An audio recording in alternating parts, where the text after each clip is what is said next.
اب دیکھیے اس قیامت یا اس ساعہ، اس کو بھی ذرا نوٹ کر لیجئے، ہم ایک لفظ جو ہے غلط العام کے طور پر استعمال کرتے ہیں، قیامت۔ یہ بیان جو میں نے ابھی کیا ہے، اس میں پہلے مرحلے کو قیامت نہیں کہتے، ہاں ہم اردو میں اسے قیامت کہتے ہیں، عربی میں اور قرآن میں اسے الساعہ کہا گیا ہے۔ قیامت کہتے ہیں تیسرے مرحلے کو، جب لوگ کھڑے ہو جائیں گے، فَإِذَا هُمْ قِيَامٌ يَنظُرُونَ۔ یوم قیامت وہ ہے کہ جب بعث بعد الموت کے بعد پوری نوع انسانی کھڑی ہوگی اور وہ ایک میدان میں حشر کر کے جمع کر لیے جائیں گے پروردگار کے سامنے محاسبے کے لیے، وہ یوم القیامہ ہے۔ قیامہ اسے کہتے ہیں، قامہ یقوم، کھڑا ہو۔ یوم القیامہ وہ ہے نفخہ ثالث کے بعد، جب کہ بعث بعد الموت ہوگا اور تمام نوع انسانی زندہ ہو کر اپنے رب کے حضور میدان حشر کی طرف دوڑتے ہوئے جائیں گے اور اپنے رب کے سامنے کھڑے ہوں گے۔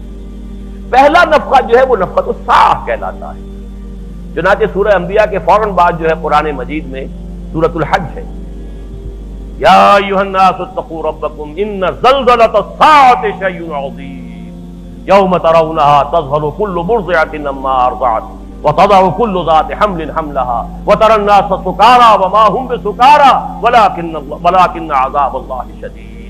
اب یہ نقشہ جو کھینچا گیا ہے، میں ان تمام آیات کا طرف حوالہ دے رہا ہوں، ترجمہ نہیں کروں گا۔ زلزلۃ الساعہ، اس کو نوٹ کیجیے، الساعہ ہے وہ پہلا نفخہ، جبکہ ایک ہنگامہ ہوگا، زلزلہ ہوگا، پوری کائنات کے اندر جو ہے ایسے عظیم ٹکراؤ ہوں گے اور پہاڑ روئی کے گالوں کی طریقے سے اڑے پھریں گے، زمین میں نہ کوئی اونچائی رہے گی نہ نیچائی رہے گی، یہ ٹوٹ ٹوٹ کر دکت الارض دکن دکم وجاء ربک والملک صفا صفا، اس کو کھلا ایک چٹیل میدان بنا دیا جائے گا، لا تری فیہا عوجا ولا امتا، نہ اس میں تم کہیں ٹیڑھ دیکھو گے نہ کہیں اونچائی دیکھو گے، ایک چٹیل میدان ہے اور اس میں پوری نوع انسانی جو ہے جمع ہوگی اللہ کے سامنے محاسبے۔ اقترب للناس حسابهم وهم فی غفلۃ معرضون۔ اب اس کی جو علامات بیان ہوئی ہیں احادیث میں، یہ قیامت کب آئے گی؟ پہلی بات تو نوٹ کر لیجئے کہ جہاں تک اس کے ایگزیکٹ ٹائم کا تعلق ہے، صراحت کے ساتھ صحیح احادیث میں، متفق علیہ احادیث میں حضور صلی اللہ علیہ وسلم نے واضح طور پر بتایا ہے قیامت کب آئے گی۔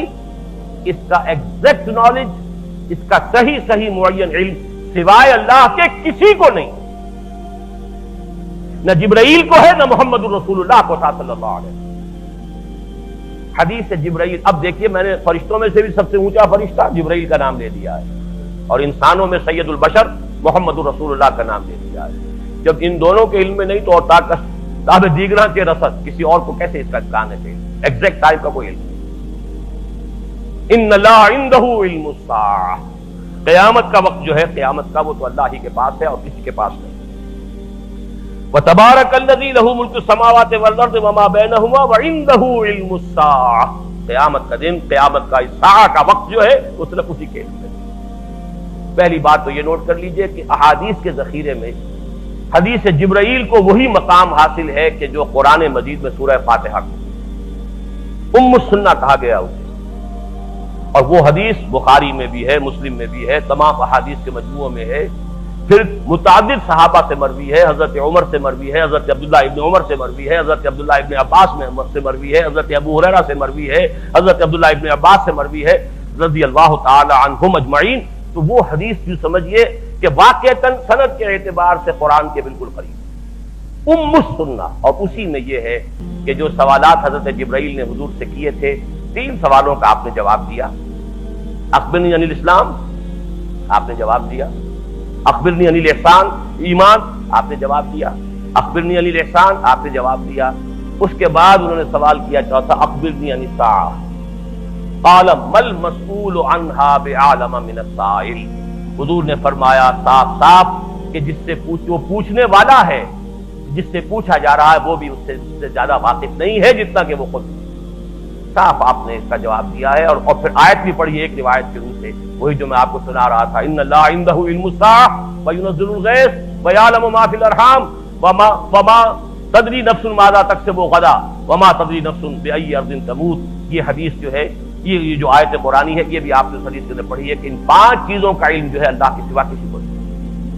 یہ سمجھ لیجئے کہ جہاں تک قیامت کے وقوع کا تعلق ہے، اس سے زیادہ شدنی، اس سے زیادہ اٹل، اس